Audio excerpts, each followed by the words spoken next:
Everyone, welcome to Sai Renu's kitchen. ఈరోజు వీడియోలో chicken biryani ఎలా ప్రిపేర్ చేసుకోవాలో, చాలా స్పైసీగా టేస్టీగా ఎలా ప్రిపేర్ చేసుకోవాలో, దానికి కావాల్సిన ఇంగ్రీడియంట్స్ ఏంటో, ఆ ప్రాసెస్ ఏంటో చూసేద్దాం. ముందుగా 1 kg చికెన్ తీసుకున్నాం. చికెన్ నీట్గా ఒక 3-4 టైమ్స్ వాష్ చేసుకోవాలి. అలా వాష్ చేసుకున్న తర్వాత ఒక 3 టేబుల్ స్పూన్స్ కారం యాడ్ చేసుకోవాలి. ఒక 1 స్పూన్ సాల్ట్ కూడా వేయాలి. ఒక 1 స్పూన్ ధనియా జీరా పౌడర్ కూడా యాడ్ చేసుకొని ఒక 1 కప్ వరకు పెరుగు యాడ్ చేసుకోవాలి. ఆ తర్వాత ఒక 1 స్పూన్ వరకు అల్లం వెల్లుల్లి పేస్ట్ కూడా యాడ్ చేసి ఒక 1 కప్ వరకు కొత్తిమీర, 1 కప్ పుదీనా యాడ్ చేసుకొని ఒక 50 గ్రామ్స్ వరకు పచ్చిమిర్చి కూడా యాడ్ చేసుకోవాలి. ఇలా యాడ్ చేసుకున్న తర్వాత హోల్ గరం మసాలా యాడ్ చేసుకోవాలి. దాల్చిన చెక్క, లవంగం, ఇలాచి, షాజీరా అన్నీ యాడ్ చేసుకొని ఆ తర్వాత ఒక 1 స్పూన్ వరకు లెమన్ జ్యూస్ కూడా యాడ్ చేసుకొని మొత్తం మిక్స్ చేసుకోవాలి. మొత్తం కలుపుకోవాలి మంచిగా. మసాలా మొత్తం చికెన్కి పట్టియాలి.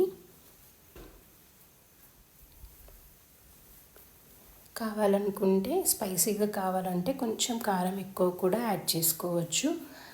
ఇలా మొత్తం కలిపిన తర్వాత ఒక 1 స్పూన్ వరకు పసుపు కూడా యాడ్ చేసుకొని కలిపి పక్కకు పెట్టేయాలి. ఆ తర్వాత కొన్ని ఆనియన్స్ ఫ్రై చేసుకోవాలి. ఒక 1 కప్ వరకు ఆనియన్స్ ఫ్రై చేసుకోవాలి. ఇలా ఆనియన్స్ మొత్తం కొంచెం ఇలా గోల్డెన్ కలర్ వచ్చిన తర్వాత ఫ్రై అయిన తర్వాత తీసేయాలి. తీసి పక్కన పెట్టేసి చికెన్ కలిపి పెట్టుకున్నాం కదా, అదే ఆయిల్లో చికెన్ మొత్తం యాడ్ చేసుకోవాలి. ఇలా చికెన్ మొత్తం వేసిన తర్వాత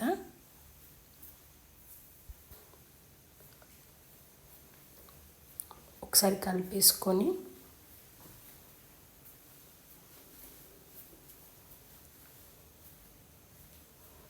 ఒక 10 మినిట్స్ వరకు కుక్ అవ్వాలి.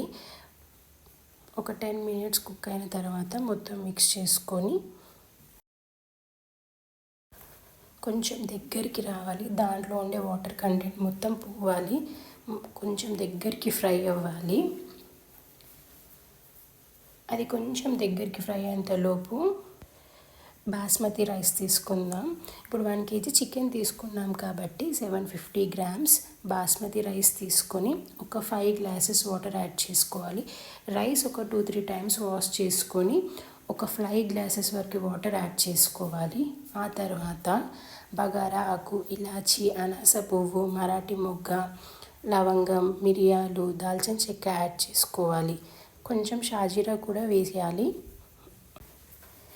ఆ తర్వాత ఒక 1 స్పూన్ వరకు సాల్ట్ కూడా యాడ్ చేసుకొని మొత్తం మిక్స్ చేసుకొని స్టవ్ పైన పెట్టుకొని కొంచెం ఒక 70% కుక్ చేయాలి. రైస్ 2 ముక్కలుగా అయ్యేంత వరకు కుక్ చేయాలి. ఒక 5 మినిట్స్లో కుక్ అవుతుందండి. చికెన్ బిర్యానీకి బాస్మతి రైస్ అయితేనే టేస్ట్ బాగుంటుంది. అందుకే బాస్మతి రైస్ తీసుకోవాలి. ఆ తర్వాత ఇలా కుక్ అయిన తర్వాత హ్యాండ్తో ఇలా ప్రెస్ చేసి చూడాలి. ఇలా 2 ముక్కలుగా అయినప్పుడు స్టవ్ ఆఫ్ చేసుకొని జనిగిళ్ళలో రైస్ మొత్తం వడకట్టేయాలి. చాలా బాగుంటుంది. మీకు కనుక ఈ ప్రాసెస్లో ఒకసారి నచ్చినట్లయితే ట్రై చేసి చూడండి.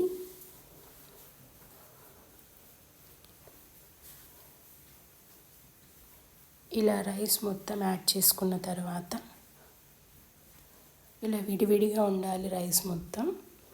ఆ తర్వాత చికెన్ ఇలా దగ్గరికి వచ్చిన తర్వాత ఫ్రై అయిన తర్వాత వాటర్ ఉంటే రైస్ వేస్తే రైస్ మొత్తం మెత్తగా అయిపోతుంది. అందుకోసమే చికెన్ దగ్గరికి రావాలి. ఆ తర్వాత లేయర్స్ లాగా రైస్ యాడ్ చేసుకోవాలి. ఒక బౌల్ తీసుకొని దాంట్లో ఒక లేయర్ లాగా రైస్ యాడ్ చేసుకొని వేయించుకున్న ఆనియన్స్ యాడ్ చేసుకోవాలి. ఇలా తర్వాత కొంచెం కొత్తిమీర, కొంచెం పుదీనా కూడా వేయాలి. ఆ తర్వాత కొంచెం ఒక 1 స్పూన్ వరకు నెయ్యి కూడా యాడ్ చేసుకోవాలి. ఆప్షనల్గా ఫుడ్ కలర్ వేస్తే వేసుకోవచ్చు, లేకపోతే లేదు. కొంచెం ఫుడ్ కలర్ యాడ్ చేసుకున్నాము. ఆ తర్వాత చికెన్ మొత్తం ఫ్రై అయిన తర్వాత దగ్గరకు వచ్చిన తర్వాత చికెన్ మొత్తం యాడ్ చేసుకోవాలి. ఎంత ఫ్రై అయితే అంత టేస్ట్ బాగుంటుంది. అందుకోసమే చాలా వరకు దగ్గరకు వచ్చే వరకు ఫ్రై చేయాలి.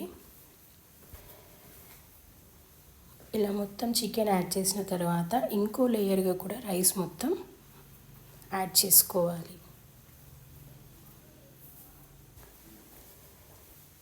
ఇలా రైస్ మొత్తం యాడ్ చేసి మొత్తం స్ప్రెడ్ చేసుకోవాలి. మొత్తం స్ప్రెడ్ చేసుకున్న తర్వాత కొన్ని ఫ్రైడ్ ఆనియన్స్, కొత్తిమీర, పుదీనా యాడ్ చేసుకోవాలి. ఒకవేళ ప్యాన్ ఉంటే దానికి కరెక్ట్గా టైట్గా క్యాప్ ఉంటే అలా అయినా పెట్టుకోవచ్చు డైరెక్ట్గా. ఆ తర్వాత ఒక 1 స్పూన్ వరకు నెయ్యి యాడ్ చేసుకోవాలి. ఆ తర్వాత కొంచెం ఫుడ్ కలర్ యాడ్ చేసి దానికి సరిపడేంత బౌల్కి సరిపడేంత ప్లేట్ పెట్టుకోవాలి.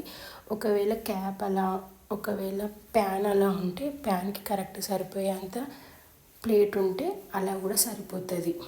ఏం పెట్టుకోవాల్సిన అవసరం లేదు. ఆ తర్వాత కొంచెం సైడ్స్కి గోధుమ పిండి పెట్టేసుకొని గోధుమ పిండి ఆరిపోయిన తర్వాత తీసేయాలి. అంతేనండి. స్టవ్ ఆఫ్ చేసుకొని మొత్తం మిక్స్ చేసుకోవాలి. కావాలనుకుంటే కొంచెం నెయ్యి యాడ్ చేసుకోవచ్చు. చాలా ఈజీగా చికెన్ బిర్యానీ రెడీ. మీకు ఈ ప్రాసెస్లో నచ్చినట్లయితే ఒకసారి ట్రై చేసి చూడండి. అలాగే వీడియో నచ్చినట్లయితే like, share, subscribe. Thank you for watching.